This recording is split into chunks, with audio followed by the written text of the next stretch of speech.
the purpose of God in your life. And what is the purpose of God in your life? It is for you to be healed. It is for you to be lifted. It is for you, hallelujah. It is for you to be blessed. It is for you to prosper. Every eye will see the King. The King is coming in glory and in majesty. Every eye will see the King. The King is coming in glory and in majesty. Every eye will see the purpose of God in your life. And what is the purpose of God in your life? It is for you to be healed. It is for you to be lifted. It is for you, hallelujah. It is for you to be blessed. It is for you to prosper. Hallelujah. That is the purpose of God. So don't listen to people's opinions. It doesn't matter their opinion. What matters is what God says about you. It doesn't matter what your brother says about you. It doesn't matter what your friend talks about you. Hallelujah. So, don't wait for their opinion. Walk in the presence of God, in truth and righteousness, and you will see the hand of God. Bwana apewe sifa. Because the purpose of God ni wewe ukae bila machozi. Ni wewe ukae bila kulia. Ni wewe ukae vizuri. Kwani alituma Yesu kwa nini? Ili tuinuliwe, ili tupone. Haleluya. Nyumba zetu zipone, watoto wetu wapone, nchi yetu isimame, nchi yetu ipone. Haleluya. That is the purpose of God in your life. Sasa ukiwa wakusikiza opinions, tell them your opinion. Thank you, my friend, for your opinion. Thank you, my friend. Thank you for your opinion. We'll see into it. But at the back of your mind, you know the opinion do not matter. Opinion, see the negative, they don't even matter. They don't matter. What matters is what God says about you. Hallelujah. And what is God saying about you? That I am blessed. You are watching me say, I'm blessed. I'm blessed. Whether you have not even taken tea this morning, just say, I'm blessed. Whether you have not even eaten supper, you never ate supper, just say, I am blessed. Hallelujah. Say, I am blessed. I am lifted. Hallelujah. I am filled of joy. Even when you are not happy, say, because the Bible says, let the weak say, I am strong. Let the sick say, I am healed. Whether you are healed or not healed, say, I am healed in Jesus' name. When I receive. Because the opinion of people, they don't matter anymore. Hallelujah. They don't matter anymore. What matters is what God is saying about you. Alright? And therefore, you have unused potential. This morning, you have unused potential. I want to encourage you. When the nation is going to be open, exploit your potential. Don't sit down and cry. Don't sit down and say, I don't know where to start. If you remain faithful to God, He is going to show you, direct you where to start. Because He says in the book of Psalms, in the book of, that the paths of the righteous man are ordained by God. Hallelujah. He is going to ordain your feet so that you can walk to where your job is. Haijalishi kile tumepitia miezi 6. Hiyo imepita. Ilikuwa tafu sana. Ngumu sana. Lakini Mungu bado alikuwa mamlakani. Kwa sababu hakuna mmoja. Hallelujah. Ambaye hakupatikana na hili jambo anaweza kulia. Utasema tu mambo yalikuwa magumu, lakini Mungu alikuwa pamoja nasi. Mungu alikuwa upande wetu. Hallelujah. Hiyo ndio kusimama na kuongelesha situation. So I want to encourage you. by the grace of God and by the love of God, that you have an potential that is not exploited. Just exploit it.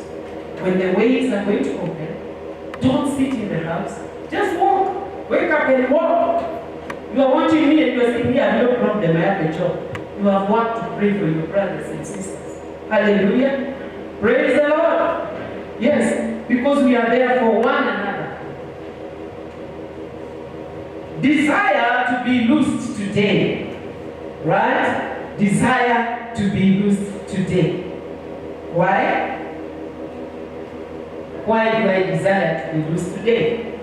Because this will give meaning to your life. It will give meaning. There are people, once again I say, you will sit with a problem, you don't want to share, you don't want to tell anybody, you don't even want to pray about, you have prayed until you are feeling like umefika mwisho. Hallelujah. So I encourage you to allow the Spirit of God to speak to you today. The Spirit of God. And when the Spirit of God comes to you, you will desire to be loosed like that woman. You will desire that your circumstances are loosed. Your job is loosed. Your infirmity is loosed. There are people suffering from many infirmities. Yes. Rejection. That is another bend that is putting people down. Rejection. I pray in the name of the Lord that the spirit of rejection be loosed this morning in the name of Jesus. Be loosed from that spirit of rejection in the mighty name of Jesus. You have Jesus in you. We sang Jesus is mine. You can never have Jesus and suffer from the spirit of rejection. That is another bed that is putting Christians down. That is putting children of God now down. That they have missed. They have missed to know God's purpose in their life. Hallelujah.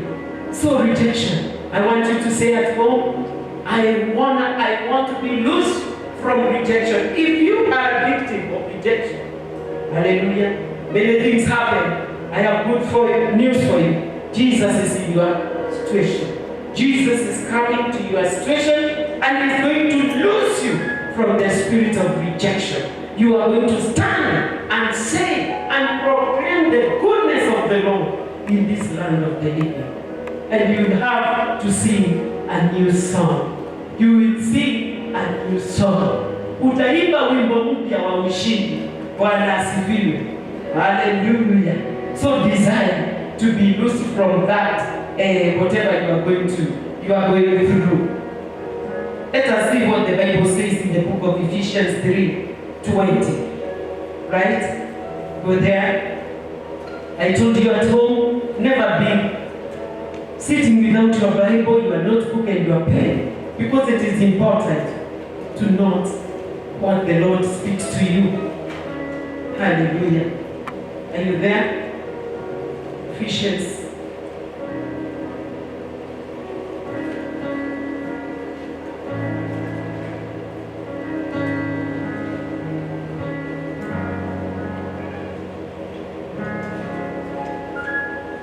We are reading 3:20.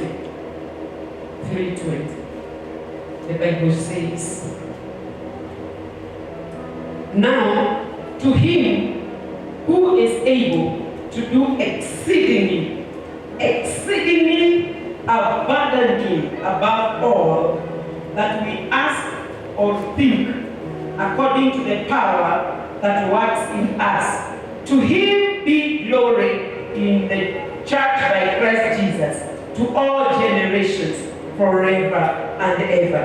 This one means, now to him that is God, who is able to do exceedingly and abundantly above all that we ask for or think.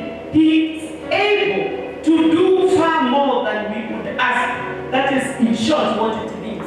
That verse means, kwamba God able to do exceedingly, abundantly, more than even what you dream. Hallelujah. He is able to do exceedingly, abundantly, what you ask for. Hallelujah. What even you think with your mind.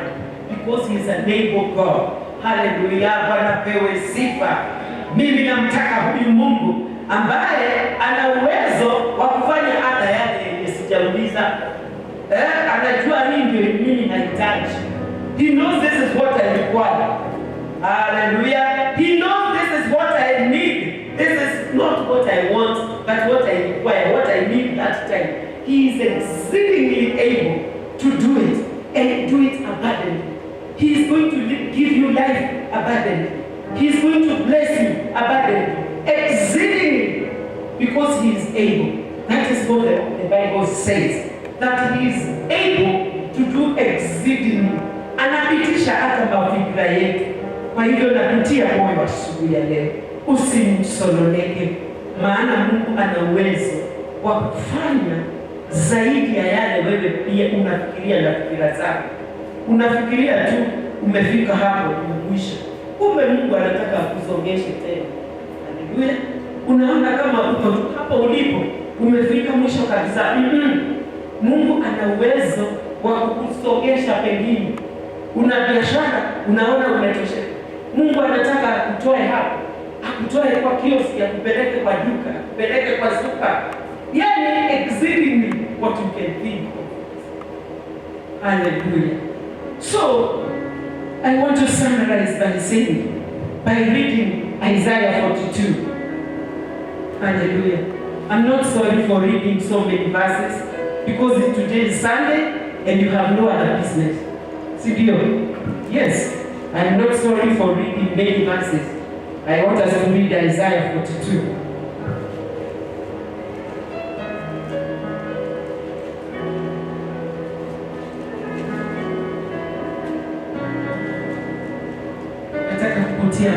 Moyo.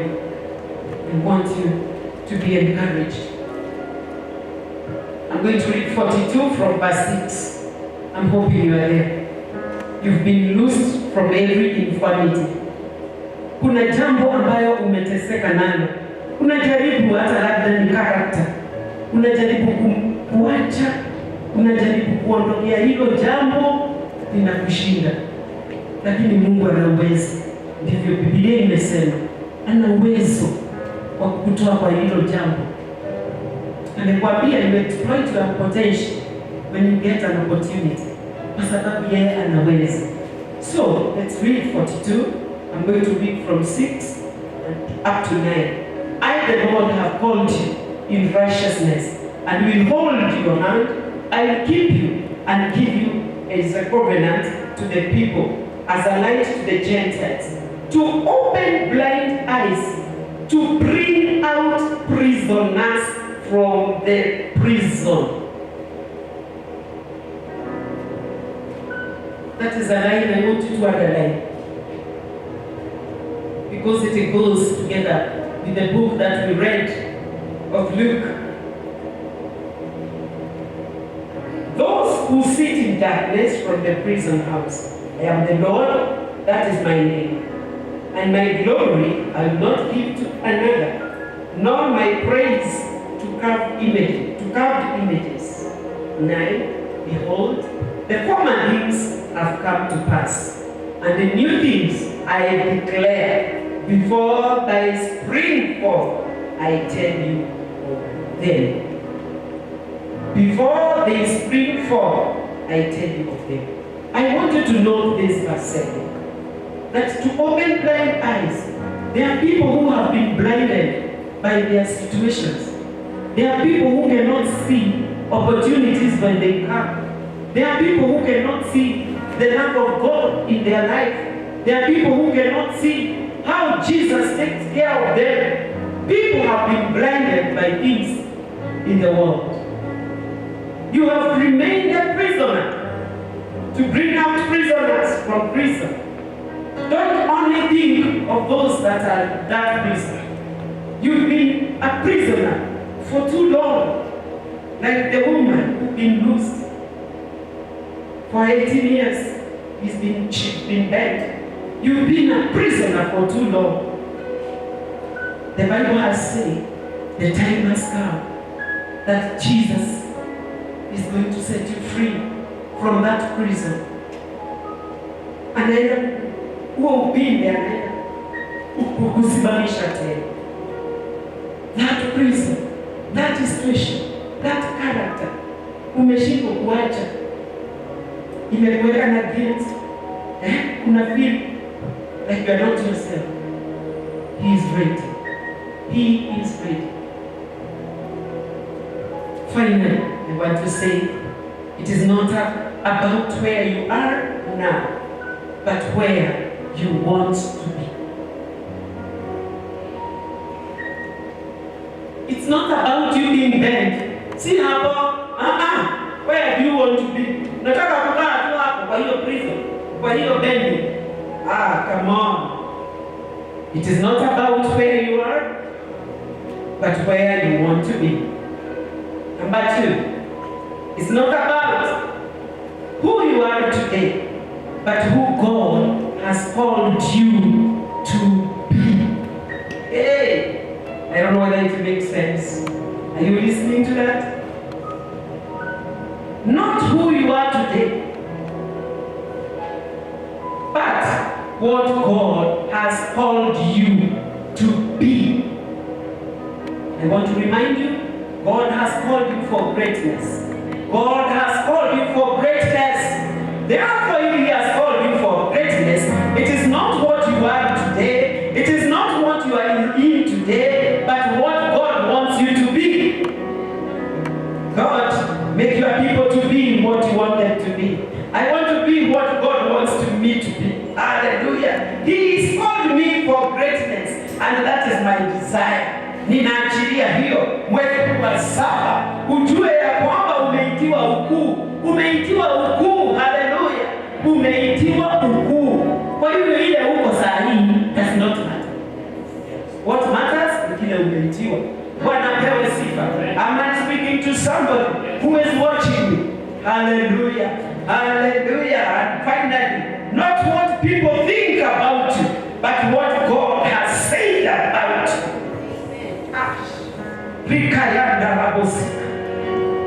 Not what people think about you. I'm feeling to swim in tongues. Not what people think about you, but what God has said about you. What has He said? I will be great. Hallelujah. I am blessed. Hallelujah. You are healed. Hallelujah. He has said good things to you. That is a very powerful point. If you miss all of them, never miss that. Bwana pewe sifa. Not what people think about you, but what God has said about you. I think that should be enough for today. May the Lord, God of peace, bless you. May you know that you've been called for greatness. May you know that you are not going to remain in a bad situation forever. Because our God is losing your home, is losing from that bondage. Unaenda kuachiliwa, kufunguliwa. Because hata nchi zinafunguliwa. Hapo nyumbani salimia ule mmekaa naye, umwambie leo Mungu ametufungua. Si kile watu wanafikiria. Kile kinamata ni kile Mungu anasema kunihusu. Hallelujah. May God bless you. May God bless you as you meditate on that one. Just to know that you are not going to remain in your situation forever, because God has released His power. Jesus has come to change your situation. Let us pray. Heavenly Father, in the name of Jesus, we thank you for your word. We want to thank you, Lord, because you have said we are not going to remain in our situations forever. This woman with the spirit of infirmity for 18 years, and the day came Jesus, and you loosed her from this spirit. she was free. I want to thank you, Father, this morning, because you are going to lose families today. You are going to lose the world. You are losing our nation. You are losing our businesses. I want to thank you because of this month of July. Saba ukuu wako Bwana. Twakushukuru. We thank you. Twakushukuru kutukumbuka. Twakushukuru kwa makuu yale unaenda kututendea. Uinuliwe Bwana na uimidiwe. In Jesus' name we pray. Amen and amen. God bless you.